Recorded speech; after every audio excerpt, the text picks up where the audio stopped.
വൈകുന്നേരം ആയാല് എങ്ങോട്ടേലും ചായ കുടിക്കാൻ പോകുമ്പോ കിട്ടുന്ന ഫീൽ ഉണ്ടല്ലോ. ഈ പോക്ക് പോയാല് എന്റെ ചാനലില് ചായ കുടി സീരീസേ ഉണ്ടാവുള്ളൂ എന്നറിയാം. പക്ഷേ വർക്ക് ഫ്രം ഹോം എടുത്തേക്കുന്ന എനിക്ക് ആകെ കൂടെയുള്ള ഒരു ഹാപ്പിനെസ് ഇതാണ്. അപ്പൊ ഒരു ചായ കുടിക്കാൻ ഇത്രയും ദൂരം പോകുന്നത് എന്തിനാന്ന് വെച്ചാൽ ആംബിയൻസ് ആണ് മെയിൻ. അങ്ങനെ ഇന്ന് ഞാൻ 3G ആയി. ഒരു ദിവസം പോലും കട തുറക്കാതിരിക്കാത്ത ചേട്ടൻ ഇന്നതേ പൂട്ടിയിട്ട് പോയേക്കുന്നു. ഇവിടെ എന്താണ് ഇത്ര പ്രത്യേകത എന്നല്ലേ.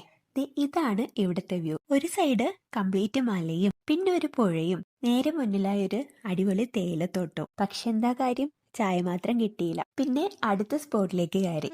ന്യൂ വൈബ് സ്പോട്ട് അൺലോക്ക്ഡ് എന്ന സന്തോഷത്തില് ഞങ്ങൾ അവിടെ എത്തി. ഇവിടുത്തെ വ്യൂ നോക്കിക്കേ.